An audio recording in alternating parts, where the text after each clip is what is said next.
자국 경제 민 안보 보호로 인해 비자 발급이 까다로워서 회사에 초청장이 있어야 겨우 비자 발급이 가능한 사우디아라비아에 독촉에 독촉을 하고 사정사정해서 겨우 딱 한 명의 비자 승인을 받았던 유럽국 직원들. 그런데 대수롭지 않게 그 옆을 쓱 지나가는 한국인이 보입니다. 과연 무슨 일이 있었던 걸까요? 안녕하세요. 저는 헝가리에 있는 무역회사에서 일하고 있는 엘리자베타 칼로라고 합니다. 무역회사에서 일을 하는 게 오랜 꿈이었기 때문에 대학에서도 무역학을 공부했어요. 그렇다 보니 다른 나라에서 온 유학생들도 많이 만나게 되었는데 저와 같은 과가 아닌 다른 유학생들은 헝가리가 어떤 나라인지를 잘 모르더라고요. 그래서 먼저 말씀드리자면 헝가리는 고소득 국가 중 하나입니다. 유럽 하면 프랑스, 독일, 영국이 가장 먼저 떠오르기 때문에 보통 이 나라들만 고소득이라 생각하는 경우가 많은데 헝가리는 경제 복잡도 지수에 따르면 9번째로 복잡한 고소득 혼합 경제 국가예요. 최근 공개된 자료에 따르면 매우 높은 인간 개발 지수와 숙련된 노동력을 가진 국가로서 세계에서 13번째로 낮은 소득 불평등을 가지고 있죠.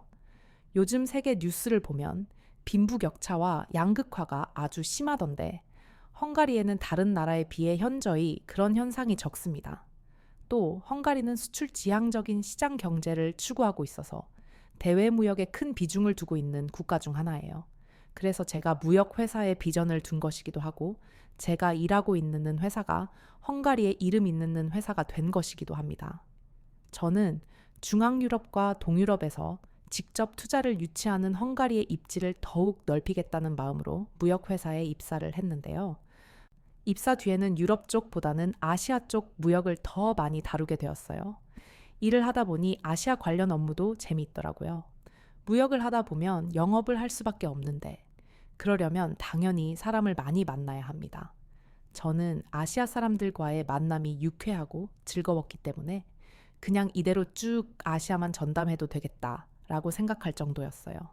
그런데 아시아라고 표현하기는 했지만 사실 중국 쪽과 일을 한 거였어요. 그렇다면 왜 중국을 아시아라고 표현했느냐 하면 저는 중국이 아시아의 전부인 줄 알고 있었습니다. 네, 저도 알아요. 무역업에 종사한다는 사람이 아시아를 들었을 때 중국밖에 떠올리지 못한다니 부끄러운 일이죠. 하지만 회사에 들어간 지 얼마 안 되었을 때 저는 그랬습니다. 당시는 중국의 경제가 가파르게 성장하고 있었던 때라 입사하자마자 저는 중국과의 거래에 온전히 투입되었거든요. 다른 나라를 접해볼 경험이 없었죠. 회사에서는 중국의 경제 성장 속도가 계속 이뤄지는 않을 거라고 생각했지만 모든 이들의 예상을 뒤엎고 중국의 경제는 지속적으로 성장해 왔습니다. 그러면 그럴수록 저는 중국에게 호감을 가지게 되었어요. 이렇게 빠르게 그것도 오랫동안 경제를 성장시킨다는 건 그만큼의 능력이 있다는 의미이고 이는 곧 국가가 제대로 굴러가고 있다는 걸 의미하니까요. 또 일을 하면서 만나는 중국인들은 전부 화통한 성격에 시원시원했습니다. 말을 돌려서 하지 않고 직설적으로 하는 게 특히 마음에 들었죠. 저는 여자이기는 하지만 워낙 성격이 거칠어서 애매하게 말하는 거, 예쁘게 말하는 걸 딱 질색합니다. 이런 성격 때문에 중국 업체를 맡겼을지도 모르겠네요. 여하튼 이런 저는 중국인들과 꽤 잘 맞았어요. 다른 직원들은 별이 별 이유를 대며 중국 업체와의 협업을 피했지만 제게는 그 이유가 전부 변명처럼 느껴졌습니다. 그리고 직원들은 남들이 전부 꺼려하는 중국인을 맡아주는 제게 고마워했고요. 하지만 저는 제가 좋아하는 중국과의 일을 계속해서 할 수 없었습니다. 중국 내의 경제 흐름과 무역 상황이 변하면서 중국 무역의 뼈가 굵은 분이 책임으로 오게 되었는데 그분이 자신과 가까운 사람들로 인사를 갈아엎었거든요. 저는 제가 얼마나 적합한 인재인지를 어필했지만 받아들여지지 않았고 저는 중국 옆에 있는 한국으로 배치됐습니다. 솔직히 진짜 마음에 안 들었어요. 처음엔 한국이 마음에 안 든 건 아니었습니다. 갑작스러운 인사 이동에 화가 났고 지금까지 해낸 실적은 생각하지도 않고 좌천 보내듯이 저를 보내버린 대우에 분노했습니다. 하지만 이걸 화가 풀릴 때까지 회사에 항의할 수는 없잖아요. 그랬다가 잘리면 큰일이니까요. 그래서 제 분노는 고스란히 한국에게로 향했습니다. 제가 한국으로 배정된 건 한국 탓이 아닌데 한국만 아니었으면 이라는 생각을 계속하면서 자꾸 꼬투리만 잡게 되더라고요.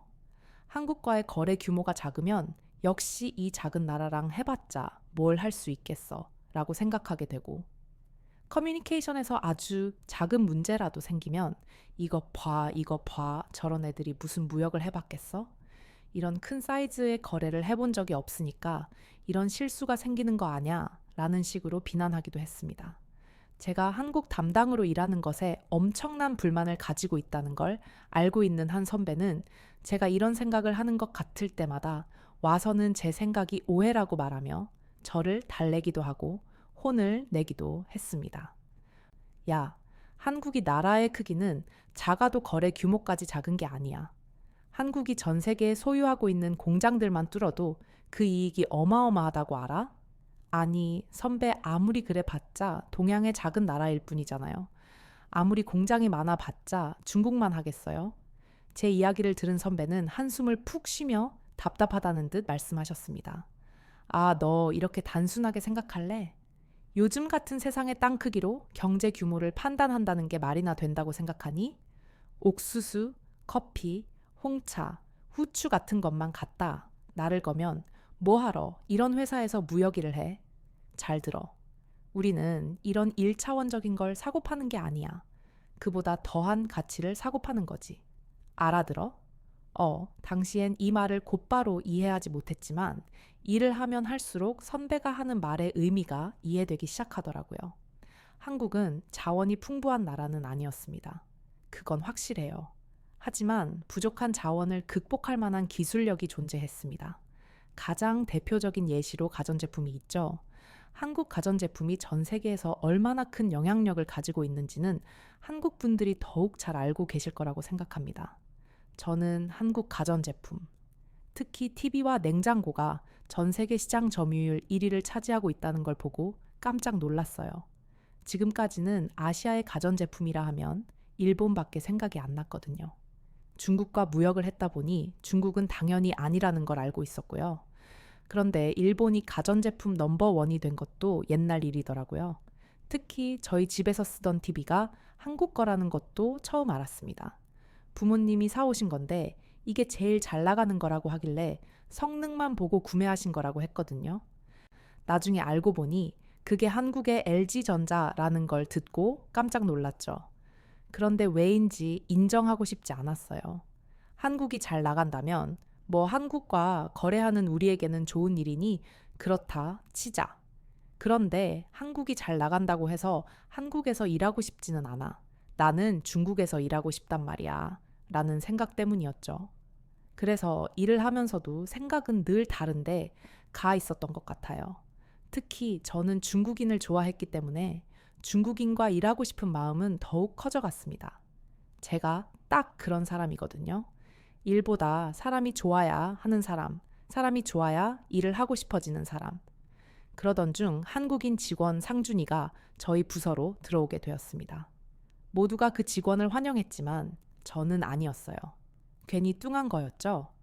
부끄럽지만 당시에 저는 원하지 않던 한국 부서로 저를 보낸 회사에게 삐져 있었거든요. 그래서 한국과 관련된 모든 게 다 짜증난 상황이었습니다. 당연히 한국인 직원 상준 씨도 마음에 안 들었죠. 그런데 제 마음을 아는지 모르는지 상준 씨는 회사에 들어오자마자 두각을 드러내기 시작했습니다. 여기에 오기 전에는 한국에 있는 회사에서 일을 했었다고 들었는데 그렇다고 해서 경력이 아주 오래된 건 아니었어요. 그런데 그럼에도 불구하고 몇 년 동안 일했던 저보다 100번 낫더라고요. 저는 제가 그렇게 질투가 많은 사람이라는 걸 상준 씨를 보고 처음 알았습니다. 상준 씨는 여자이면서 말가닥한 성격에 저와는 정반대로 남자이지만 섬세한 성격이었어요. 다른 나라도 그런지는 모르겠지만 헝가리에서는 섬세하게 구는 남자를 굉장히 무시하는 경향이 있습니다. 계집애처럼 행동한다라면서 상처 주는 말을 하기도 하죠. 사과를 깎아왔는데 토끼 모양으로 깎는 걸 보고 다른 사람들도 저처럼 상준 씨를 무시할 거라고 생각했습니다. 자고로 남자라면 사과 깎을 때 모양 같은 건 생각 안 하고 송덩송덩 깎는다는 게 제 생각이었거든요. 그런데 전혀 아니었습니다. 회사에서 가장 남자답다는 얘기를 많이 듣고 본인도 그런 자신의 남성성을 자랑스럽게 여기는 사람도 상준 씨의 섬세한 태도를 칭찬하더라고요. 저한테는 엘리자베타 씨는 뭐만 하면 깨끗거리는 여자들이랑은 달라서 좋아요. 털털한 여자는 매력적이죠. 라고 말한 사람이기도 했습니다. 저한테 이런 말을 한 사람이 여자도 아닌 남자가 여자처럼 행동하는 걸 칭찬한다? 저는 제 앞에서 벌어지는 상황을 보고 얼떨떨함을 감추지 못했습니다. 그래서 저도 모르게 이렇게 말했어요. 그런데 남자가 이런 사과 깎는 건 처음 봤네요. 상준 씨는 어렸을 때 농구나 축구보다는 바느질을 좋아했을 것 같아요. 그렇죠? 제 말의 속뜻은 너는 남자답지도 못하고 여자애 같이 자랐을 거야 라는 의미였습니다. 저는 한 성깔하는 남자라면 이 말에 발끈할 거라 생각했어요. 그런데 겨우 이런 말로는 상준 씨를 자극할 수 없었습니다. 농구랑 축구보다는 야구를 더 좋아하기는 했어요. 바느질은 학교에서 배우기는 했지만 영소질이 없었네요. 그래서 과일을 잘 깎게 된 건 어머니가 과일을 좋아하셔서 아버지가 평생 과일을 깎아주셨어요. 이왕 먹는 거 예쁘게 먹었으면 해서 예쁘게 깎기 시작하셨다는데 나중에 여자친구 생기면 깎아주라고 저한테도 알려주셨어요. 제 말에 전혀 타격을 받지 않고 마지막에는 저 이렇게 과일 잘 깎으니까 여자친구 생기게 주변에 소문 좀 많이 내주세요 라는 말로 분위기를 전환시키기까지 하더라고요. 제가 상준 씨를 탐탁지 않아 한다는 걸 알고 있는 사람들은 상준 씨를 건들려는 제 말을 듣고 움찔했었는데 상준 씨 덕에 이 사람들도 마음을 한시름 놓은 것 같았죠. 이 다음 날부터 상준 씨의 이미지는 더욱 좋아졌습니다. 다정다감한 한국 남자라는 별명을 얻으면서 모든 여직원들의 선망의 대상이 되었죠. 상준 씨와 같은 남자라면 지금 당장이라도 결혼할 거라는 말이 나오기도 하고 한국에는 상준 씨 같은 남자가 많다는데 헝가리 남자와 한국 남자들을 바꿔서 데려오자라는 말들도 심심치 않게 들려왔어요. 그런데 남자들도 상준 씨를 좋아하더라고요. 알고 보니 술을 엄청 잘 마시고 남자들 무리해서 분위기도 잘 타고 분위기를 리드하는 방법도 잘 알아서 회사에 온 지 얼마 되지도 않아 리더의 역할을 하고 있었습니다. 즉 모두의 호감을 사는 사람이었다는 거죠. 하지만 아무리 그래도 회사잖아요. 일을 못하면 꽝이죠. 하지만 뭐 일은 말할 것도 없었습니다. 똑같은 시간 동안 일을 하는데 상준 씨가 10개의 일을 처리하는 동안 다른 직원들의 모든 업무량을 다 합쳐도 상준 씨를 따라가는 게 버거웠어요. 일도 빨리 할 뿐만 아니라 효율적으로 일하는 방법을 알더라고요. 저는 이런 상준 씨를 보면서 배워야 할 점이 많다는 걸 알고 있었지만 인정하고 싶지 않았습니다. 지금 와서 생각해보면 모든 게 질투였던 것 같아요.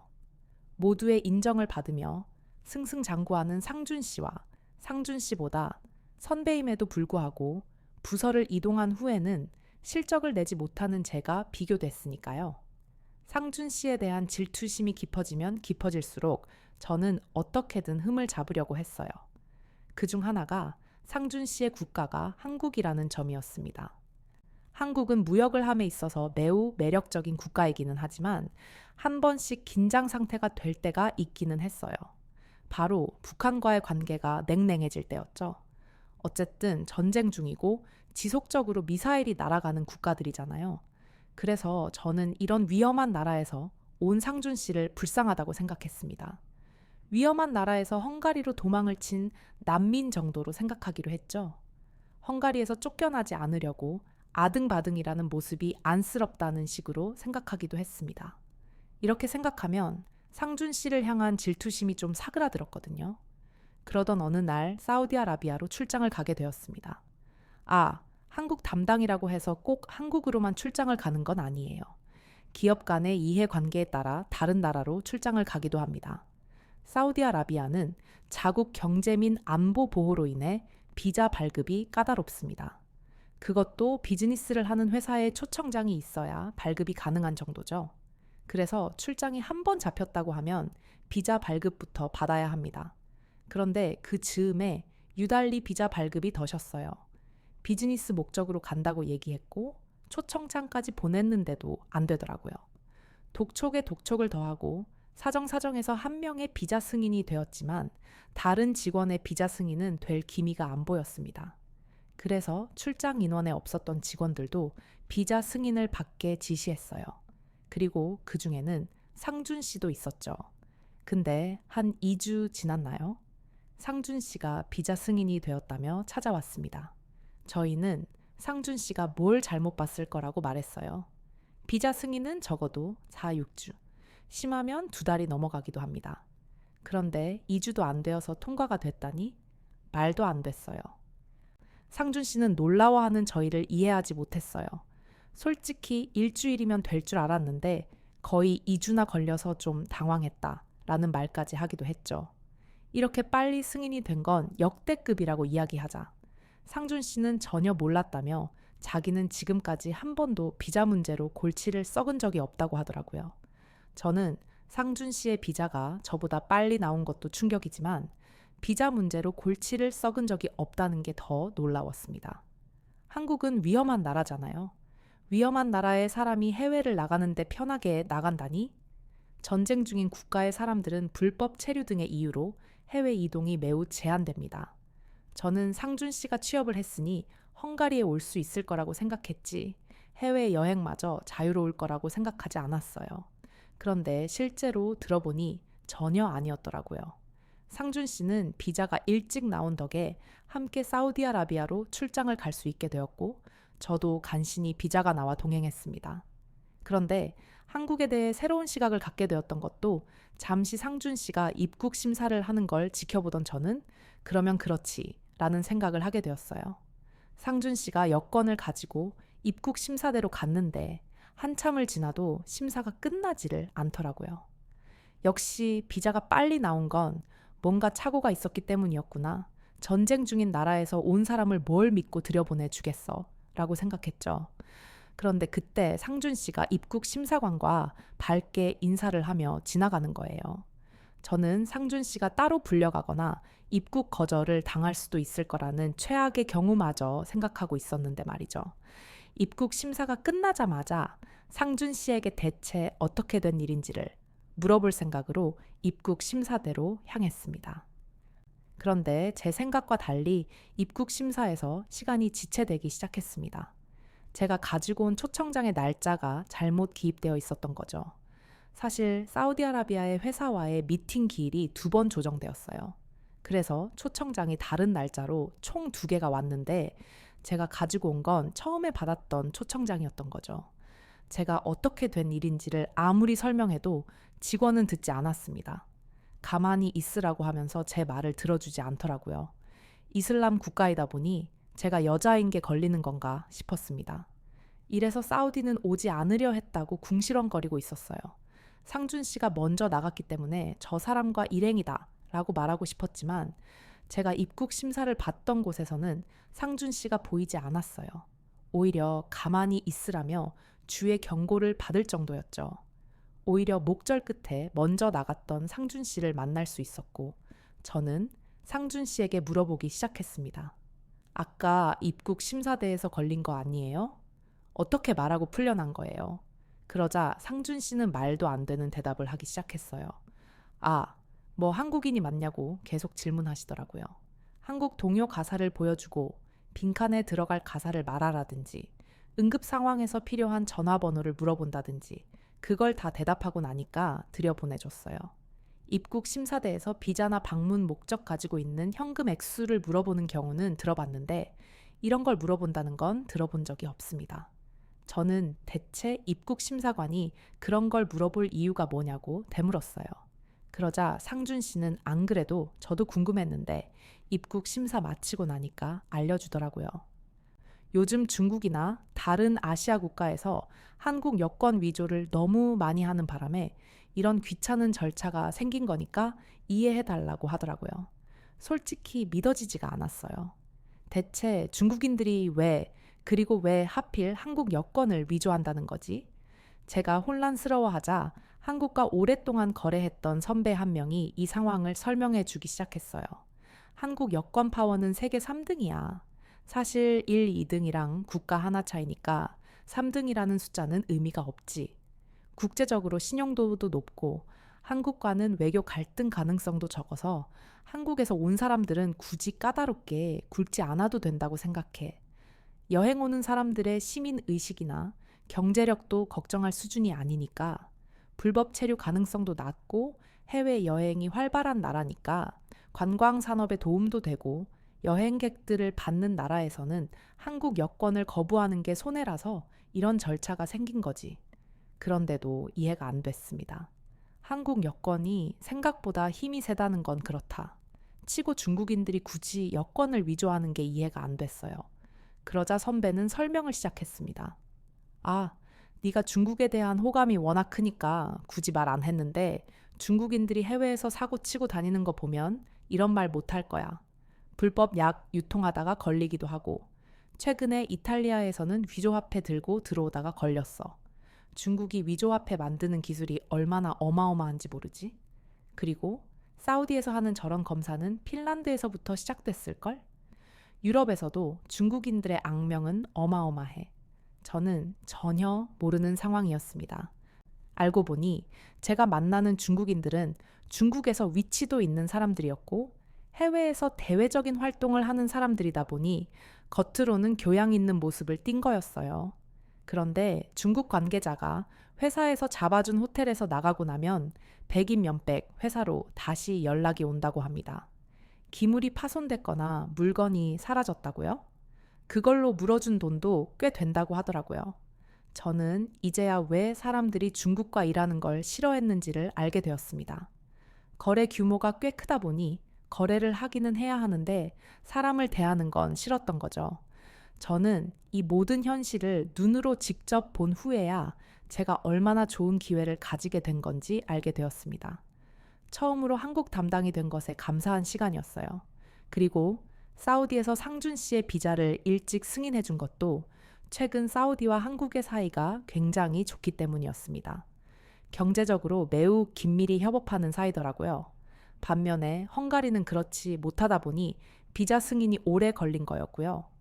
상준 씨가 저희 회사 직원이 아니었다면 아마 비자 발급을 받지 못했을 거라는 우스갯소리도 나올 정도였으니 사우디에서 출장을 무사히 마치고 돌아온 저희 팀은 상준 씨에게 덕분에 출장을 다녀올 수 있었다라고 농담을 건네기도 했습니다.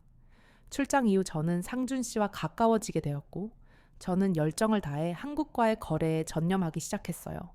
그리고 그리 오랜 시간이 걸리지 않아 한국으로 첫 출장을 가게 되었습니다. 당연히 상준 씨와 함께였죠. 비행기에서 내린 뒤 입국 심사를 받으러 가는 길. 입국 심사는 내국인과 외국인이 다르게 받잖아요. 그래서 상준 씨와 다른 곳으로 가는 게 이상하지는 않았습니다. 그런데 잠깐 고개를 돌린 사이에 상준 씨가 사라져 있더라고요. 깜짝 놀랐습니다. 잠깐 고개를 돌렸을 뿐인데 그 복잡한 장소에서 상준 씨가 감쪽같이 사라진 거니까요. 주변에 엘리베이터나 다른 길이 있는가 봤는데 그런 것도 아니었습니다. 그리고 분명히 비행기에서 한국인들이 많이 내렸기에 아까까지만 해도 한국인들이 북적북적 거렸어요.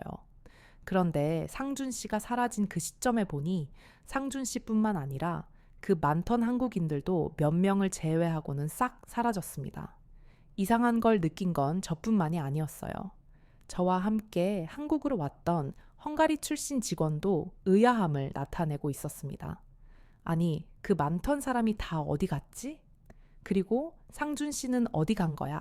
라고 말하며 주변을 두리번거리던 중 저와 다른 직원은 어떤 광경을 목격하고는 입을 떡 벌리며 충격을 받고 말았습니다. 한국 여권을 소지한 사람들이 어떤 기계에서 스스로 무언가를 하더니 그대로 입국장을 나가버리는 모습이었어요. 아무리 내국인이라고 해도 그렇지? 확인할 사람은 필요한 거잖아요. 그런데 그런 것도 없이 한국인들은 그 누구도 거치지 않고 입국 심사대를 지나가 버렸습니다. 반면에 저는 제가 이곳에 온 이유를 상세히 말하고 그뿐만 아니라 숙소 주소, 방문할 장소 등을 이야기한 후에야 입국 심사대를 겨우 지날 수 있었어요. 그런데 옆을 보니 저와 같은 외국인들이 한국인들이 지났던 곳으로 통과를 하고 있더라고요. 순간적으로 짜증이 확 났습니다. 뭐야? 외국인도 저 길로 나갈 수 있는 거였어? 그런데 왜 알려주지 않은 거지? 나를 무시한 건가? 아니면 내가 의심스러워 보인 건가? 대체 뭐야? 라고 생각했죠. 입국 심사대에서 까다로운 일을 겪었던 건 괜찮았습니다. 그런데 다른 외국인들과 차별받는다는 건 참을 수 없었어요. 씩씩거리면서 입국 심사장을 빠져나오자 상준 씨가 왜 그러냐고 묻더라고요. 저는 제가 경험했던 말도 안 되는 일에 대해 불만스럽게 말을 했습니다. 솔직히 한국에게 정말 많이 실망했어요. 상준 씨만 보고 좋은 나라라고 생각했는데 대체 이게 뭔가요? 사람을 무시해도 유분수지. 어떻게 다른 외국인들은 쉽게 들여보내주면서 우리한테만 다르게 행동할 수가 있어요. 이거는 명백한 차별이에요. 제가 이렇게 말하자 상준 씨는 진정하라고 뭔가 오해가 있는 것 같다라고 하더라고요. 저는 상준 씨에게도 상준 씨 나라니까 그렇게 말하겠죠? 라고 통명스럽게 말을 했죠. 그런데 상준 씨의 이야기를 듣자마자 저는 화끈거리는 얼굴을 겨우 진정시켜야 했습니다. 저건 자동 입국 심사대라는 건데 여권 정보와 지문, 얼굴 인식을 마치면 자동으로 입국할 수 있게 하는 거예요. 그래서 한국 정부의 얼굴, 지문 정보가 등록된 사람들은 다 이용할 수 있죠. 저걸로 통과한 외국인들은 한국에 외국인 등록을 해둔 외국인들일 거예요. 외국인 등록증이 나온 사람들은 이용 가능해요. 너무너무 부끄럽더라고요. 동시에 놀라웠습니다. 한국에 살고 있는 사람들이 수만 명도 아니고 수천만 명이나 될 텐데 그 모든 사람들의 얼굴과 지문에 대한 정보를 가지고 있는 거잖아요. 게다가 그 정보를 정확하게 식별할 만한 기수도 가지고 있는 거고요. 또 공항에서 순식간에 그 정보의 진위 여부를 확인할 수 있는 기술 또한 놀라웠습니다. 헝가리였다면 정부가 가지고 있는 사진 중에 입국 심사장에 온 사람의 얼굴이 있는지 하나하나 찾는데 며칠이 꼬박 걸릴 거예요. 지문 인식하는 기계가 먹통이 되어서 기다리는 시간도 필요할 거고 말이죠. 또 어찌어찌 한국에서 쓰는 기계랑 같은 걸 도입한다 하더라도 이렇게 빨리는 불가능할 게 뻔했습니다. 이걸 알고 나니 순식간에 한국인들이 사라진 상황이 이해가 되더라고요. 한국인들과 한국에 사는 외국인들이 정말 많이 부러워지는 순간이었습니다. 믿으실지 모르겠지만 이 일을 계기로 한국에서 살고 싶어질 정도였으니까요. 저는 놀라운 마음을 숨기지 못하고 미팅 장소로 갔고 그곳에서 훌륭하게 미팅을 마쳤습니다. 처음 만난 한국 무역회사 직원들은 굉장히 친절했어요. 상준 씨의 친절함이 어디에서 온 건지 알겠더라고요. 헝가리에 돌아가면 여자 직원들에게 한국에 가니 상준 씨 같은 사람들이 진짜 많더라 라고 이야기해줘야겠다고 굳게 다짐하게 될 정도였죠. 이걸 얘기하면 여 직원들이 전부 한국에 가고 싶어 하는 거 아니야 라고 걱정할 정도로 헝가리, 여 직원들이 가지고 있는 한국에 대한 환상은 엄청났어요. 한국 남성분들 헝가리에 가면 무조건 먹힐 거예요. 앞서 말씀드렸듯 저는 사람이 좋아야 일을 하는 사람입니다. 한국에 오니까 중국인들보다 한국인들이 훨씬 더 성숙하고 좋은 매너를 가졌더라고요. 아시아를 중국이라는 나라 하나로 생각했다니 중국이 최고라고 생각하면서 살았던 제 과거가 부끄러워질 지경이었죠.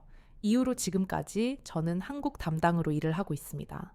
중국을 담당했던 직원들이 너무 힘들어한다고 부서를 다시 중국으로 옮길 생각 없냐는 제안을 받았는데 제가 미쳤나요? 현재 중국의 경기는 대단히 안 좋습니다.